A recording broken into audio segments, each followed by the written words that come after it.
এটা হচ্ছে বাংলাদেশের হযরত ওমর। এই হযরত ওমর আরো বেশি হওয়া দরকার। হযরত ওমরের দরকার, আবু বকরের দরকার। আমার স্ত্রী বলছে যে তুমি যে যাচ্ছ আমার তো ভয় লাগে, কার সাথে যাচ্ছ? আমি কিন্তু হযরত ওমরের দরকার আছে কিনা নেই। আমি আজকের কপ্টার ব্যবস্থাপনা হুজুরদেরকে নিজে যোগাযোগ করা, আমি তো যোগাযোগ করছি, শায়েখদেরকে নিজে ফোন দেয়া এবং কোন পর্যন্ত আসতেছে কি করতেছে সব ইন্তজাম এই আল্লাহর বান্দা করেছে। উনি হলেন, আপনারা আকিজ গ্রুপের নাম শুনছেন, আদ্দিন ফাউন্ডেশনের নাম শুনছেন, এটার চেয়ারম্যান উনি সবার বড় এবং উনি আমি আমার হুজুরকে আমি খুব ভালোবাসি, মহব্বত করি, এই জন্য আমি আসছি, আর কোনো কারণ না, শুধু এইটার জন্যই আসছি এবং ভালোবাসি বলে এই গ্রামে আসা হয়েছে আমার। যিনি উচ্চস্বরে দিনের পক্ষে কথা বলেন, কাকু ভয় করেন না, এরকম মানুষের দরকার আছে না? আছে না? সুতরাং এটা হচ্ছে বাংলাদেশের হযরত ওমর। এই হযরত ওমর আরো বেশি হওয়া দরকার। হযরত ওমরের দরকার, আবু বকরের দরকার। আমার স্ত্রী বলছে যে তুমি যে যাচ্ছ আমার তো ভয় লাগে, কার সাথে যাচ্ছ? আমি কিন্তু হযরত ওমরের দরকার আছে কিনা নেই। হযরত ওমরের জন্য দোয়া করি। আর আজকে এই যে পাগড়ি পরালাম, এটার জন্য আমার একটা দায়বদ্ধতা বেড়ে গেল।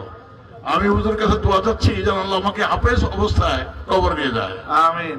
আমি এখন 2 পারা প্রায় কাছাকাছি চলে গেছি, তো আমি যেন এই শেষ বয়সে কোরআনটা হিফজ করতে পারি, এই দোয়াটা আপনারা করবেন। আমি হুজুরের কাছে দোয়া চাচ্ছি, সবার কাছে দোয়া চাচ্ছি ইনশাআল্লাহ। আমার কিছু বলার নেই। উনি বললেন, আমি উনি বলে বলছি, কারণ আলেমদেরকে সম্মান করে কথা বলা। আমি যতই বড় হই, উনি হচ্ছেন আলেম, সেই জন্য ওনাকে উনি বলছি। উনি বললেন যে এখানে একটা হাসপাতাল বন্য কিছু করা, এটা আমি দেখে গেলাম, দেখা যাক আমাদের লোকজনের সাথে কথা বলি ইনশাআল্লাহ। আর এখানে কিছু করা যায় কিনা, মাদ্রাসার সাথে সম্পৃক্ত করে কিছু করা যায় কিনা, এটা আমি চিন্তা করবো, আমার ভাবনা নিলাম। তো আজকে আর কথা বলবো না, কারণ আমাদের সময় অনেক শেষ হয়ে গেছে অনেক আগেই। আপনাদের জন্য, আপনি আমাদের জন্য দোয়া করবেন যাতে আল্লাহর পথে থাকতে পারি, আলেমদের সঙ্গে থাকতে পারি, আলেমদের সঙ্গে না, আলেমদের মাথায় নিয়ে থাকতে পারি। আলেমদের সঙ্গে থাকাটা বলা আমার বেয়াদবি হলো, আলেমদের মাথায় নিয়ে থাকতে পারি, এই তৌফিক আল্লাহ যেন আমাদেরকে দেন। আর একটা অনুরোধ করবো, শেষ বয়সে, শেষ সময় এসে আমার উপলব্ধি হয়েছে, আলেমদের সমালোচনা না করি। আমি ডাক্তার হয়েছি, ডাক্তারদের সমালোচনা করতে পারি না। আলেমদের আমরা সমালোচনা না করি, আলেমদের মাথার উপরে উঠে রাখি, আমরা আলেমদেরকে মাথার উপরে রাখবো, ঠিক আছে তো? এই উদ্দেশ্যে এখানে আসা, আলেমদেরকে সম্মান করি, আলেমদেরকে ভালোবাসি এবং আলেমদের কথা মতো চলি। আল্লাহ আমাদেরকে সবাইকে মদত দিন। আসসালামু আলাইকুম ওয়া রাহমাতুল্লাহি ওয়া বারাকাতুহু। ধন্যবাদ এবং শুকরিয়া জ্ঞাপন করছি আমার আঙ্কেল, আদ্দিন ফাউন্ডেশনের চেয়ারম্যান মহিউদ্দিন আঙ্কেলকে।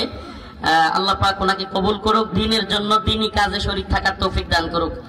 এই পর্যায়ে আপনাদের সামনে বক্তব্য রাখবেন বাংলাদেশের উলামায়ে কেরামের রাহবার, শাইখুল হাদিস, ইবনে শাইখুল হাদিস, সদ্য খিলাফত মজলিসের আমির